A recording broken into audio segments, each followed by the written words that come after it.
Okay, I guess first up onto the stage needs to be Connor, the person responsible for this film.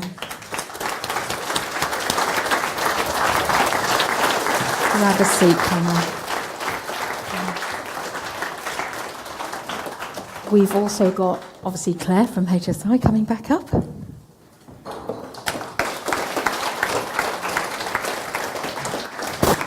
We've got Anneka Svenska, wildlife presenter. Thank you. We've got vegan lifestyle influencer and former Made in Chelsea star, Lucy Watson. Yeah.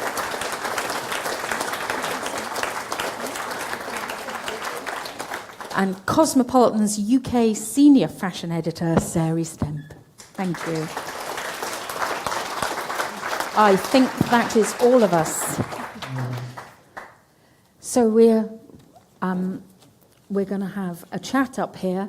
We're going to then take some questions from the floor. We have a social media team over here who've been tweeting and doing various things and chatting to people online already. And I presume we've got some questions coming in for all of you from there, hopefully, as well.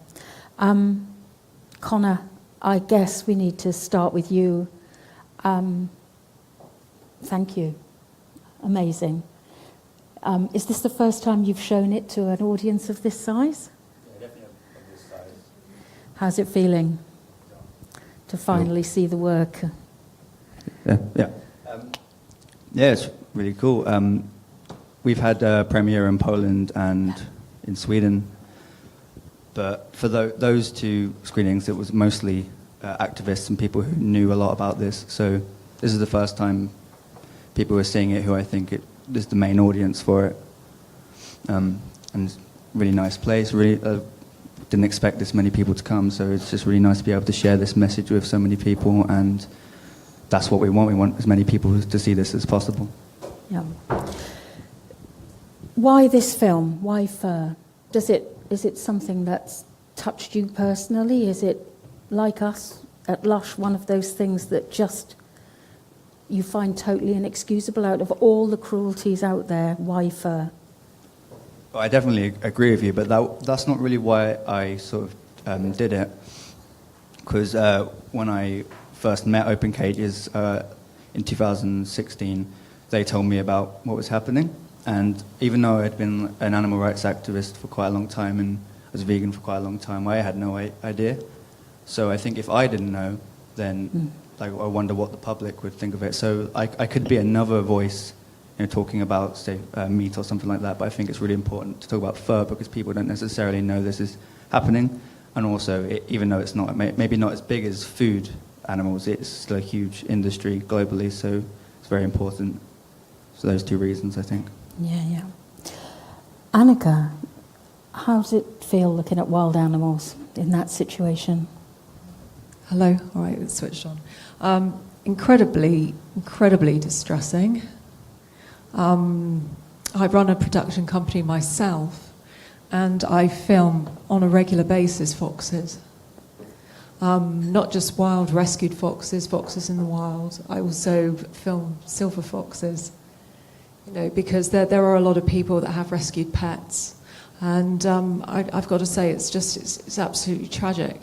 I'm sure everybody in the room are deep animal lovers, so it must have been incredibly upsetting to watch. I think the most upsetting thing is the mental distress, because foxes have, like in rural areas, 4 kilometre square territory.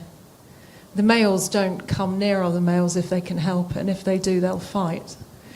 To have animals in such close proximity to each other, tearing off each other's ears, tearing off each other's body parts through sheer frustration, it's just absolutely heartbreaking.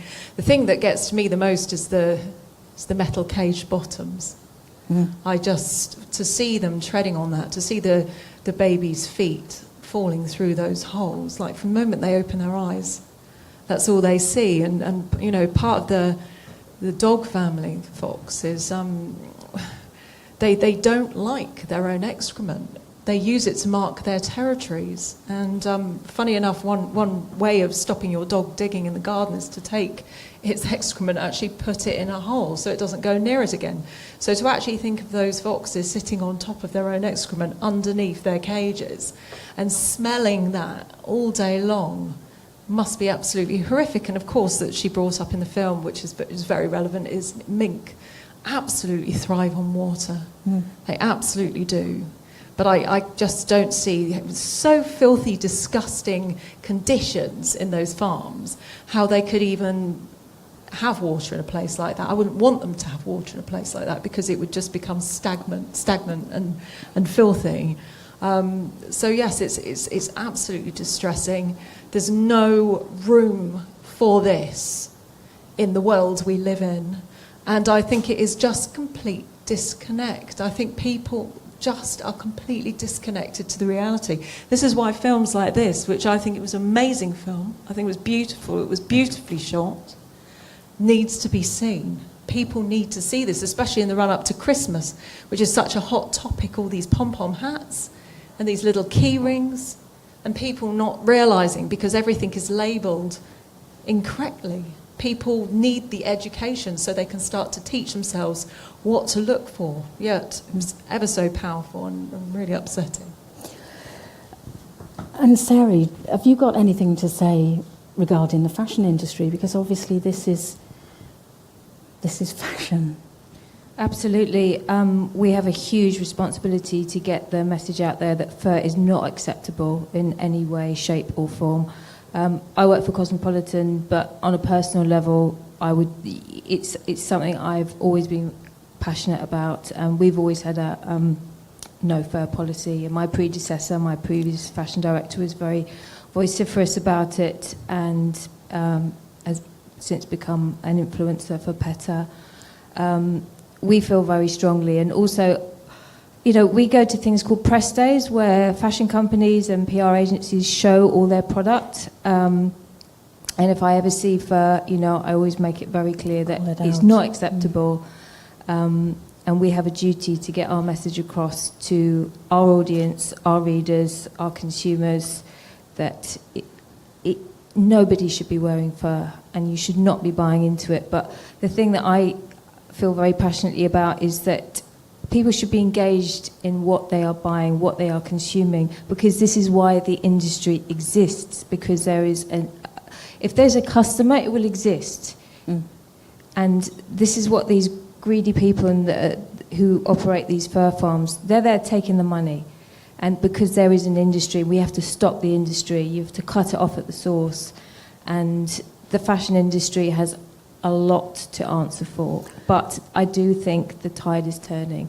Okay. And is there any way that us as readers and consumers of those fashion magazines and of those fashion houses can influence that? From someone on the inside, what is it we should be doing from a readership level? You've got to be aware. You have to be aware of we're all consumers. We eat, we shop. We have to be aware of what we're consuming. So you've got to really think about the message. Now, what we present in a magazine, a lot of what we look to is what's happening on the catwalks. So if designers aren't putting it out there, we aren't, then replicating that message. And I think for a massive brand like Gucci to say that they're going fur-free is such a game changer to the industry, and saying it's not modern, that's brilliant. He's appealing to a younger audience who is switched on, wants to know what's happening about fashion, and we also need to get the message across that sustainability is so important as well. And I think young customers want to know, they should want to know where merchandise comes from and how it's made. Lucy, talking to people about lifestyle choices, how do you find that message is coming through? Is there a new wave of youngsters that care? Why did Gucci make that choice? Where's the pressure? Sorry, I'm a little bit taken aback by the whole film. I think that obviously in the industry that I work in, I'm constantly surrounded by people that wear fur and that think it is a luxury, and these are people that are, I guess, role models for young people around the world. There are also people that have dogs or cats and are animal lovers, and little do they kind of, there's no connection between the fact that they are actually pretty much wearing a dog. You see people walking in the street constantly with their dogs wearing a dog, and you're like, how do you not make the connection? But I think, obviously in the industry that I work in, it's pretty much everywhere. It's associated with luxury, it's expensive, all these things, and that kind of needs to stop. I think people need to see this kind of footage. It's one thing telling someone, this is a really cool industry and what you're wearing is really cool and these animals have gone through torture. It's another thing actually seeing it, and that's why I think it's absolutely amazing that you made this film. Yeah, and I think that they are incredible people, and what they're doing is, I don't think I could do that. I don't think I could go into those situations and keep it together. So, yeah, but basically my goal is to try and, with the small platform that I have, educate people that this isn't luxury. This is torture. And with the amount of alternatives that there are today, so many different amazing materials, it makes no sense whatsoever to continue this. And I hope that one day we can become a fur-free Britain. That would be an amazing day. I hope to be alive when that day happens. I think it will happen one day. So, yeah. Yeah, I think we're nearer being able to do it than... I do take the point of the film. I think it's a really important point that at the point that we banned fur in Britain, we only had a few fur farms left. I would also say that 2 of those fur farms were based in Dorset, where Lush are, which is another reason why many of us feel really strongly about it. We watched the dying embers of the fur trade in Britain and campaigned against it right there when they were still there, and it was 2 mink farms near us.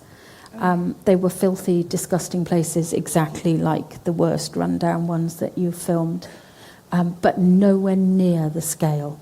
The industrialisation and the numbers that they've now managed to cram into one farm just eclipses anything that we had in Britain. And I think that mass production, those huge numbers, and the driving down of the price is something that we need to step on now, because that industry, the bigger it gets, the harder it's going to be to shut it down. I would love for everyone to watch this film. Anyone that's here today that maybe has friends that do wear fur or, love animals but don't want to watch things, you've got to please encourage them to watch it.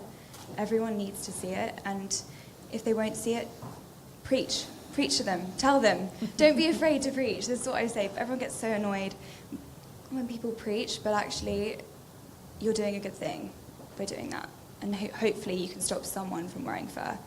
So don't be afraid to talk about it. Yeah. Claire?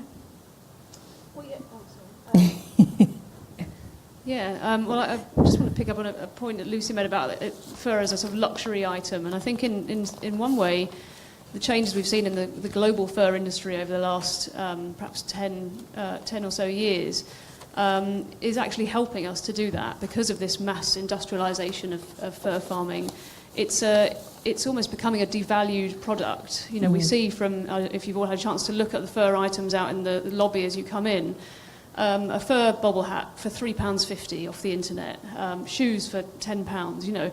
Fur is no longer a luxury item, and this cheap fur coming in from countries including China, including Poland, is devaluing the fur industry, and it's actually interestingly causing a problem for the higher end of the fur industry. So the part of the fur industry that Mark Oaten, I think it was in your film, Connor, was representing, sort of saying, it's this great luxury product. Not if it's £3.50 on a bobble hat. It's not, So I think it's interesting to see the fur industry almost pulling itself apart in 2 different directions, and the high-end retailers really struggling to maintain that image of it as a luxury good. Absolutely. One of the things that I wanted to ask from watching that was removing Ferdinand and some of the others must have been an amazingly difficult process for these guys.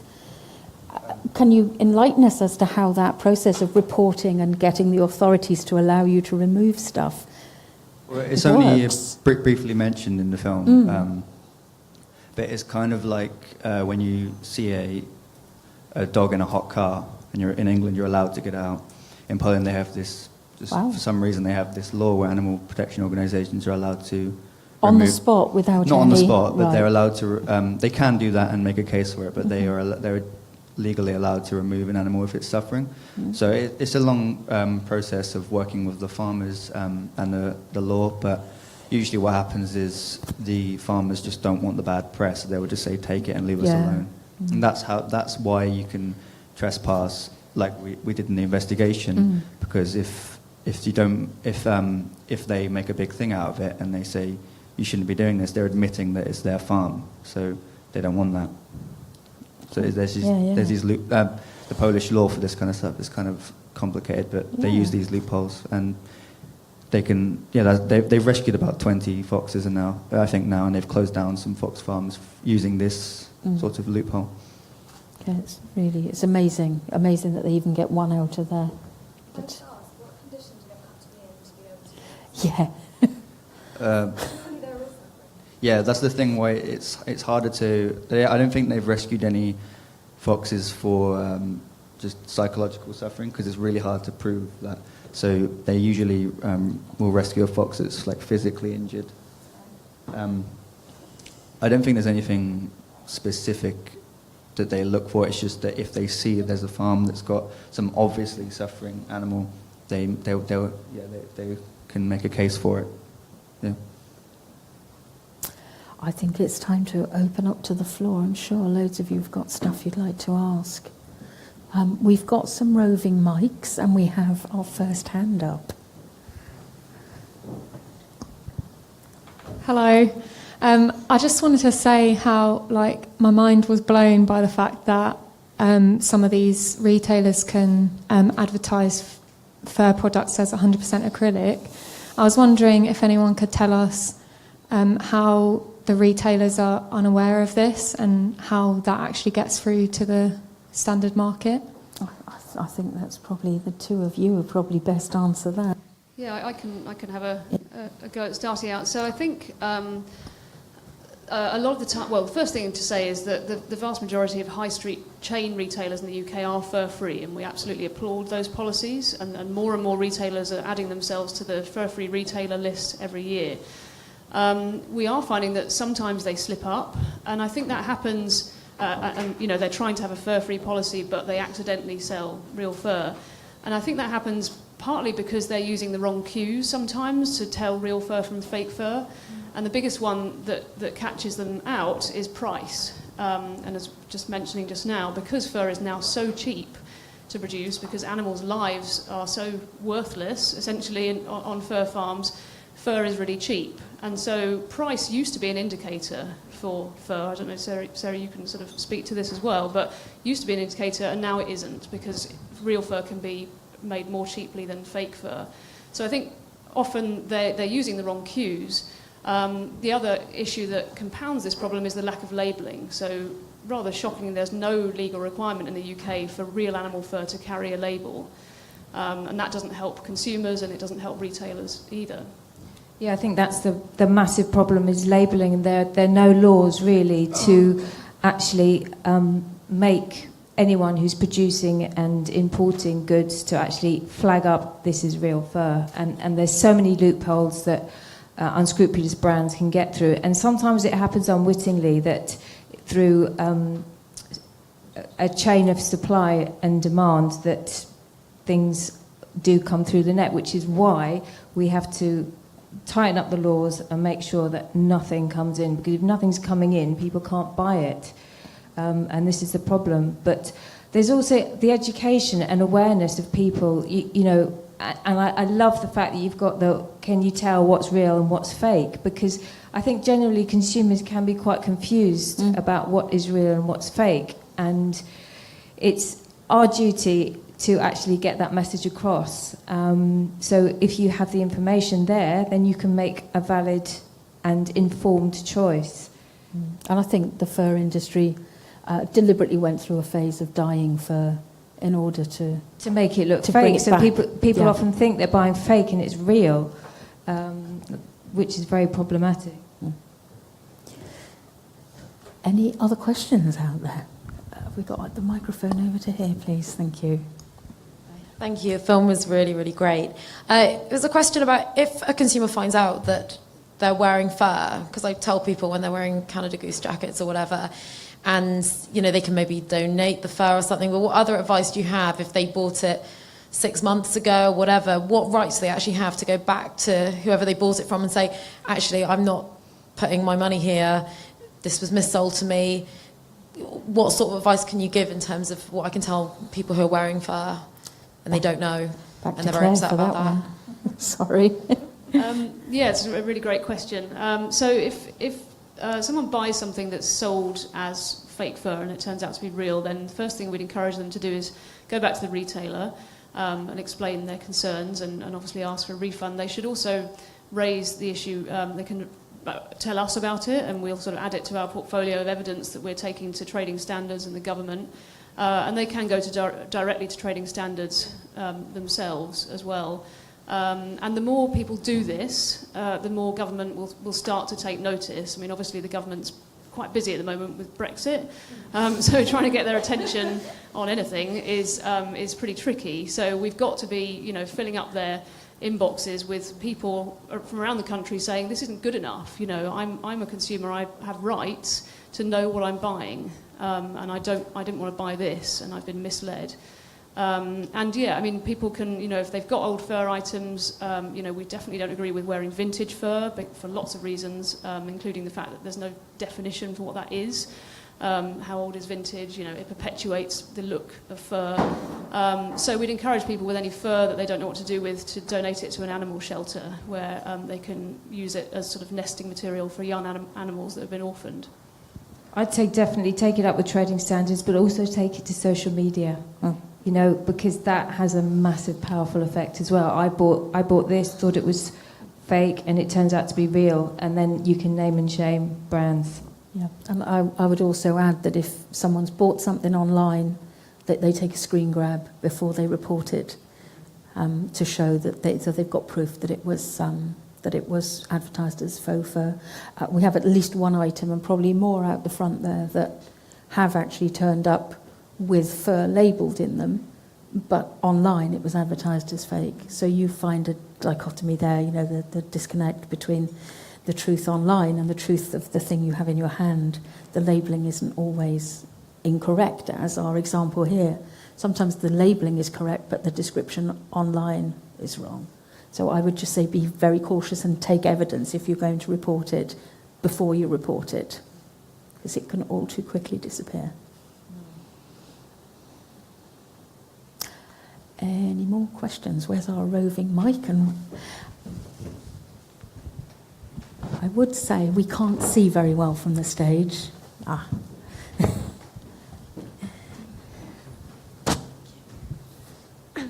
Hi, I just want to ask, if retailers are often labelling this wrong, is there any way as a consumer to identify if it is real or fake fur, or is it a case of just not buying faux fur, full stop?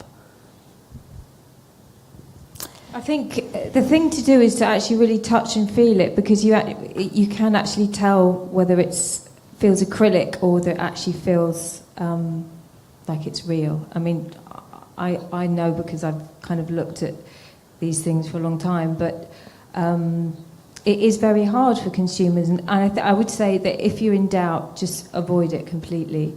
And I do think it's so frustrating for people that they may buy something they think is fake because it's cheap, exactly how you say, but and it's real. But if you actually pull kind of fur apart so it gets down to where the skin would be, then you can usually tell. Can I just say, we did a video about this. We did a video about how you can tell, and it's all the top tips of basically how to tell the difference between faux and real. Where is it? Is it on HSI? It's on YouTube, isn't it? So it's on YouTube. So that can be quite useful. We're screening it out there. And it's literally on in the other room.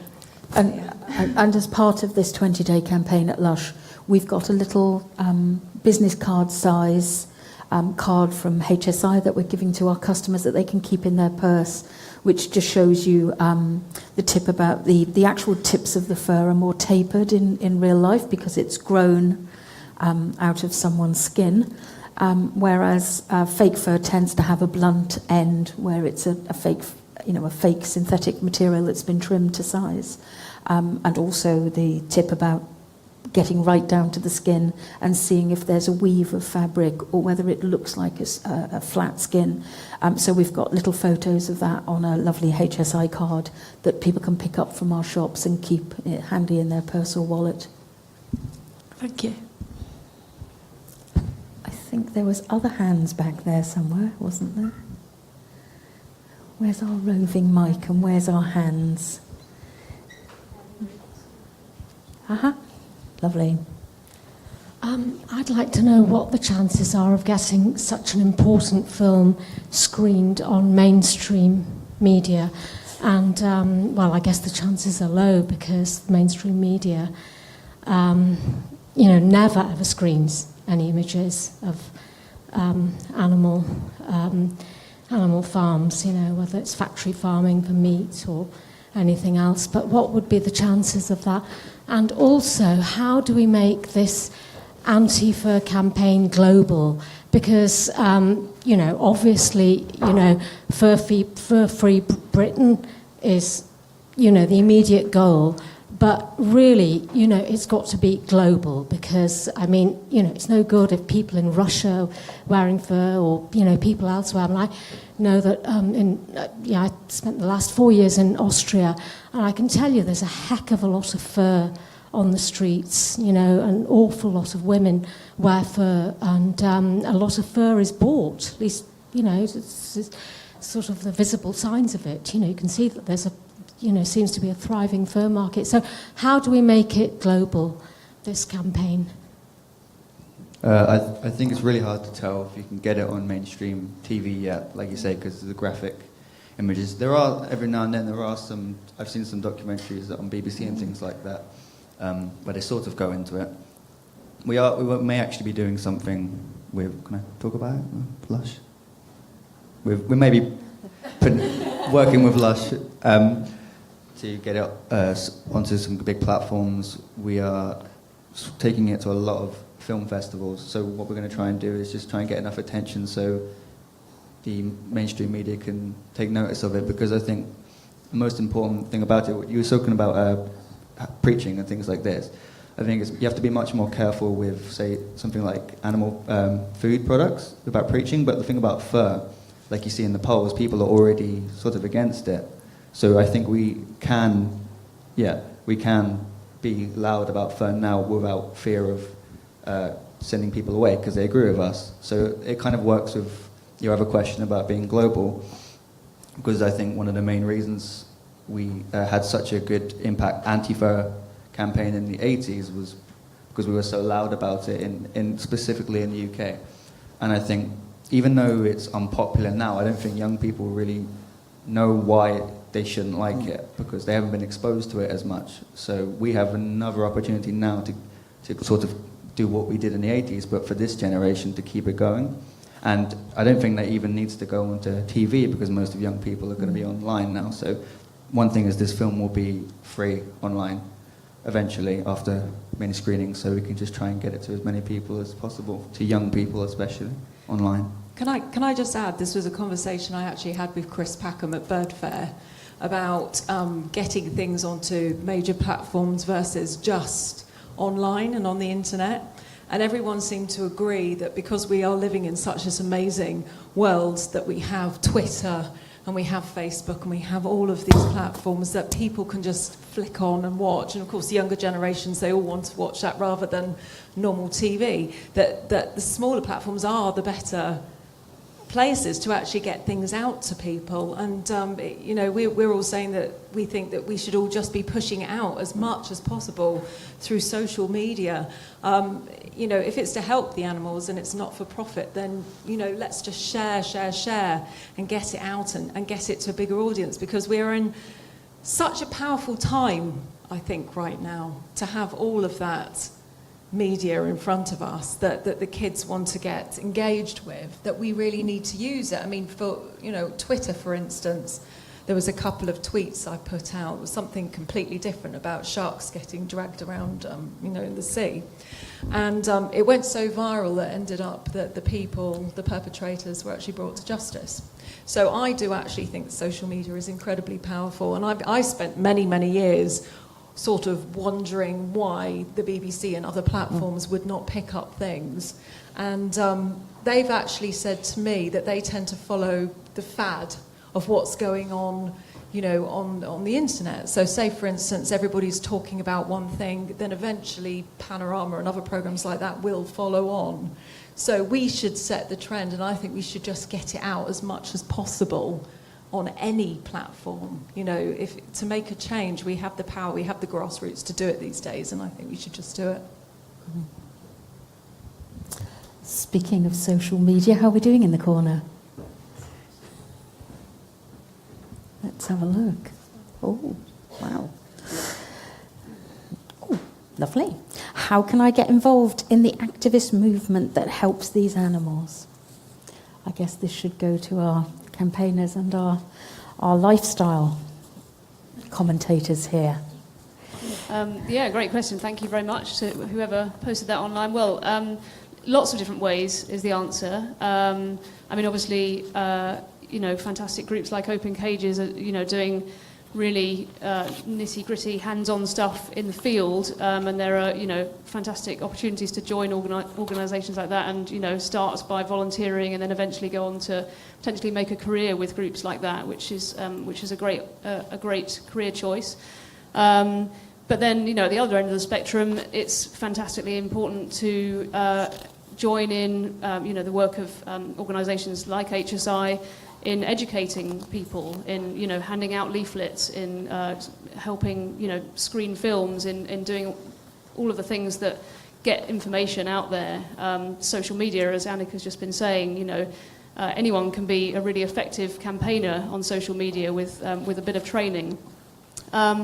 So I think the best thing to do is get in touch with organisations, with HSI. We welcome volunteers and interns, and, you know, hope to give people, as well as people helping us, we hope to help them to help them become the activists of the future.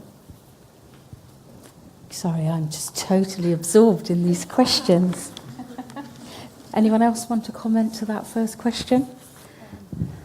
I think anyone could be an activist, and I think you can use your skills in life to help animals, no matter what you do.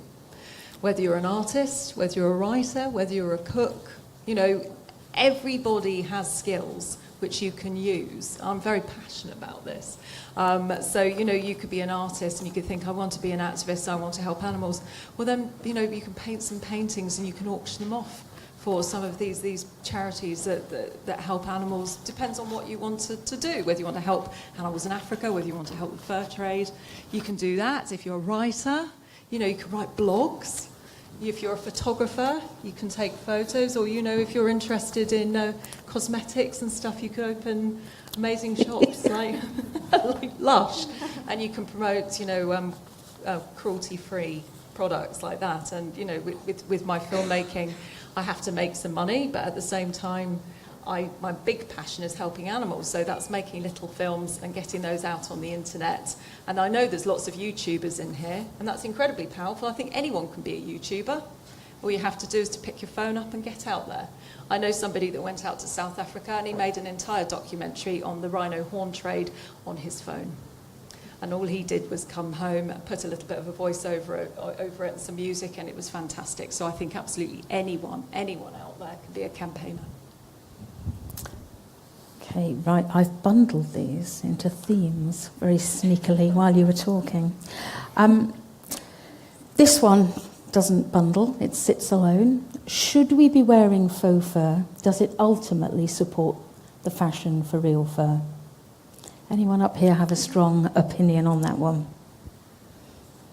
It depends. It's a matter of personal choice. I mean, I wouldn't wear fake fur, but that's my personal choice. But if people want to wear fake fur, fake is a lot better than real. So, and there's so many more choices out there now. I know the Fur Federation put out a lot of propaganda saying that fake fur is much worse for the environment. But there are a hell of a lot of dyes and evil chemicals that they use in the fur industry. So I would say it's down to personal choice. I don't have an opinion as to whether people wear fake fur or not, but as long as it's not real, that's the most important thing. Lucy, what about you? Because you're surrounded by the real thing, and presumably you're surrounded by fake. It's a really tricky one. I've had quite a lot of people say this to me, that I shouldn't be wearing, like faux leather and like fake fur and those kind of things, because people can maybe potentially, try and copy the outfit and do it the wrong way. Who knows? But I don't know. I think it's, if you are going to do it, make sure that you're telling people that what you're wearing is faux, or if you're putting up a picture on Instagram or on Twitter or something like that, just hashtag faux fur. It's really quite simple, but I do understand the argument for not wearing it, for sure. I just think make sure people know that it isn't real if you are wearing it. Perhaps we need some fake badges.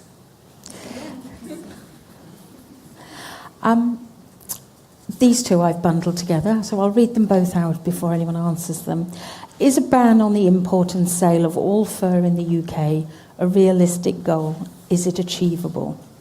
And then the other question, which I think sits nicely with that one, is, with big brands like Gucci recently vowing against fur, should we be optimistic about the future of fur farmed animals, or is it too soon to be lulled into a false sense of change? I think, if, as I said, in my opening comments, a ban on the import and sale of fur in the UK is a big, ambitious target, but no one ever got anywhere making change for animals, the environment. Any social justice movement never got anywhere by not setting their goals high. It might take us a long time, and it might be a very hard fight, but I think it is achievable. And I think it's achievable because we have such a strong force of public opinion behind us. And that's not a fluctuating, changing public opinion. It's decades old that the vast majority of British people have been opposed to the complete abject cruelty and unnecessity of the fur trade. So I think it is achievable. I think, when you get into the weeds of things like bans, there's always going to be, as we're going through at the moment with the ivory trade ban, there's always going to be some sort of, calls for exemptions on this, on that, that the people want to wear, bearskin hats outside Horse Guards Parade or whatever, and, religious exemptions as well. So I think, when we get to that point, when we're talking about possible exemptions to a ban, that'll be a happy point. But the large-scale sale of fur to the mass public, I think, is achievable. To get a ban on that, and intend to make that, that's our goal at HSI for as long as it takes.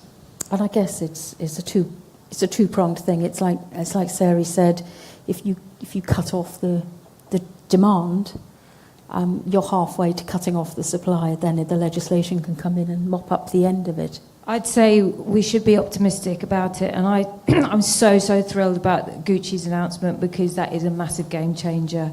And Gucci is a massive designer, and a lot of other designers are looking to see what is happening there, because they're very successful at the moment. In terms of the legislation, we all know how painfully slow legislation can be.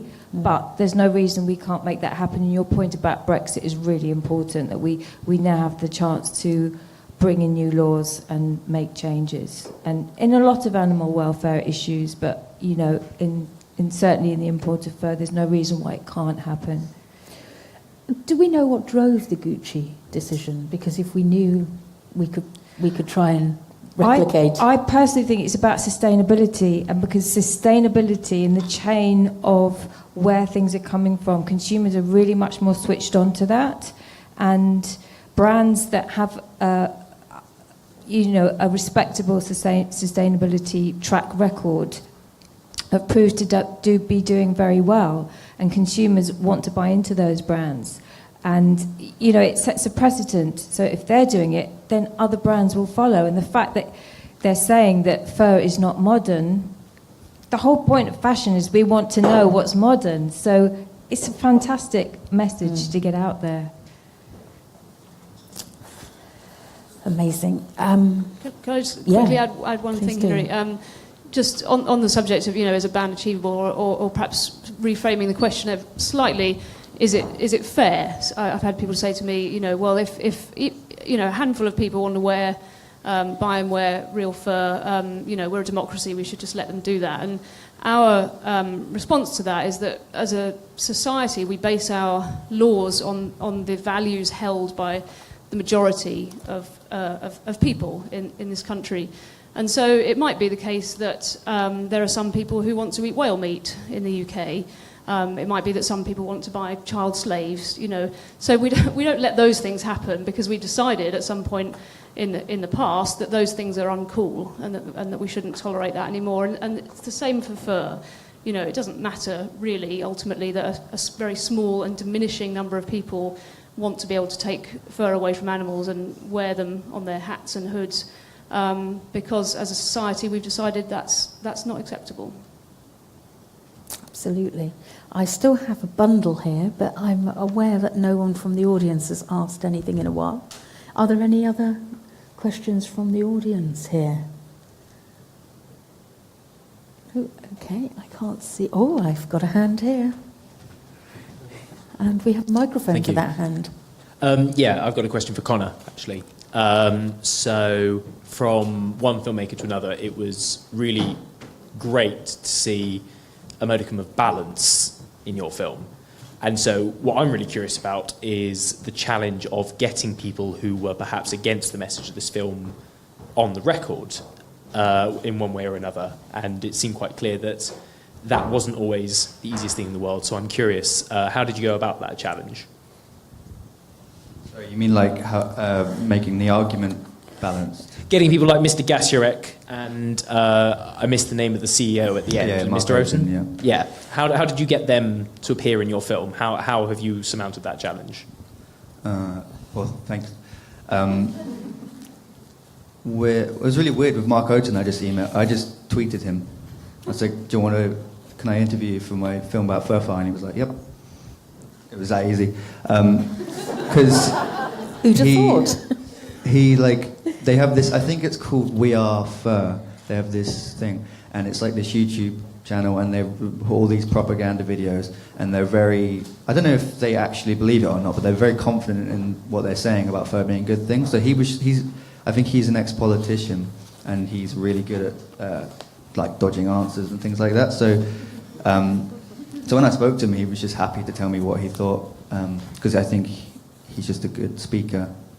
And like I said, we didn't actually get an interview with Raymond Gasiorek, but we just got some audio from stuff that Open Cages have filmed. The only real one I got was Mark Oten, and that was just really easy. But I don't think it's usually that easy. Any other questions out there on the floor? Another one for you, Connor, while you've still got the microphone. Is the film available online? So again, the plans, perhaps you could speak to the plans for how you're going to roll the film out a bit? Yeah, eventually it's going to go online for free, probably early next year, something like that. But at the moment we are taking it to a lot of film festivals to try and get some more distribution. We're doing screenings wherever anybody wants one, we'll do one. We're doing universities in Sweden, Belarus, place like that. Anywhere that anyone wants to show it, we will provide it. We might be doing a uni tour as well. So we want to try and get as much people behind the film before we release it online.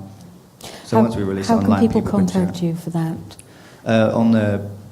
On the Facebook, you can message us on the Klatki Film Facebook, or we have email, which is klatkifilm@gmail.com. They should just say you've got an audience, and we'll provide the film for you. Any subtitles you want, whatever, we'll do it. Sounds brilliant. And the little bundle that I have here, which is no means a little bundle, is quite heartening, actually, because basically all these ask the same thing. How can I get involved in the activist movement? What tools can we use to make people more informed? What steps can be taken to ban fur in Poland and China? Which resources can I use to help? How can we find out who supplies the fur in market stalls? What can I do to challenge the fur industry? I think all of that speaks to the fact that people are moved by your film and that people want to do something. So I think it might be a nice time to go right along the line and for all of you to say what you think these people that are desperate to help can actually do. I think just talk about it as much as you want. Education is key. People don't learn anything or know anything just like that. They have to be taught, and there's so many secrets out there to do with animal cruelty that are, they're well hidden. Fur is a little bit more obvious because, where does fur come from? An animal. But the cruelty is not as obvious to some people, believe it or not. So just telling as many people as possible, getting them to watch the film. I think word of mouth is the best thing you can do. I would say two main things. I think at the moment, there's like a growing movement of activism, which open cages are is pretty much the secret to their success, and people like the Humane League use, which is just a huge network of volunteers. So rather than someone who thinks, I can't get hired by HSI or something, there's this thing called a swarm effect, where if you have lots of people doing lots of little things, it can make a huge impact. So like corporate outreach is really powerful for this kind of stuff. So you can have like a work meeting, work socials, things like this. You can just spend a few hours, sending emails to a company or on their Facebook, things like this, and you can just keep making their public image, make them look at their public image for things like this. And I think stories are really important. So something you might have noticed about the film is there's a lot of focus on the activists doing the investigations, because I don't think it's enough to just tell someone the truth. You have to, I think especially with animals, it's really hard for people to relate to them as much. So you have to, I think a really useful tool for that is to tell a story through someone so they can relate to the person who's relating to the animal. So for example, Klatki is the story of the activist. It's an entertaining arc. You can follow this story and it's not a lecture. So I think even if you're talking to people on the street, if you're making films, if you're making photos, anything like this, you use stories rather than just facts. I think that's really important too. That's how humans work, that's how our speech works. We use stories. So I think those two things. Thank you. I think there are a whole host of organisations and like-minded people. You only have to Google anti-fur and a lot of ideas and social media organisations will come up for you. And of course, HSI is a massive organisation that people can follow on social media, and also tell their friends. If you feel passionate about something, tell your friends. It has a knock-on effect, like Lucy said. It's so important to get the message out there. If 10 people you speak to, you have an effect on, that's a massive effect, and they can then pass that message on. And it's just about being aware and, making yourself look at things that sometimes you really just don't want to look at, but it's important to be aware. Thanks, Sairey. Yeah, I'm keen to promote our petition action. It's been live for a little while now, I think a couple of months, but this is really the start of our petition name gathering in earnest this winter season. So we have a website where you can get loads of information about the fur trade and resources to download, videos that you can watch, including the fantastic video that Lucy and Tiffany have done for us recently. And that's all at hsi.org/fur-free-Britain. Please sign the petition if you haven't already done so. That's at hsi.org/ban fur. Nice and easy to remember. And if you're interested in getting involved in the campaign, if you've got a bit of time to spare, I think, Connor's answer was great about it. It doesn't matter how much, you don't have to actually have a job in an animal protection organisation. There's lots of different ways you can get involved, from home. Please do email us. As I said earlier, we're really, really keen to accept volunteers, and that's you can email us at info@hsi.org. Thanks. I'd just like to go over what I said before. It depends on how much time you've got and what job you've got, what level of activism you can do. So you can either, if you have a full-time job and you haven't got a lot of time, you can either do lots of stuff through social media, lots of education. If you see somebody wearing a bobble hat, if you see someone wearing a key ring, you can educate them about the signs to look for in fake fur. If you want to take it a little bit further, there's loads of marches in London. You can sign up for groups on Facebook. I find that if people wear fur and they know they're wearing fur, they try to make people who care about animals belong to the funny group. We're all weird, we're all a little bit strange. So a lot of people get ostracised. So I think to come together in a community, they can find communities on Facebook and they can find like-minded people, can be a great relief to some people to actually have that comradeship, to actually find that, and then they can get out and they can start to do demonstrations and things like that. Or if they're feeling a little bit braver, I would say yes, push the boundaries. If they suspect there's someone down the local market that's doing something that's not quite right, buy a little sample, go and get it DNA tested, make a little film, go to HSI, stick it on Twitter, go to the newspapers.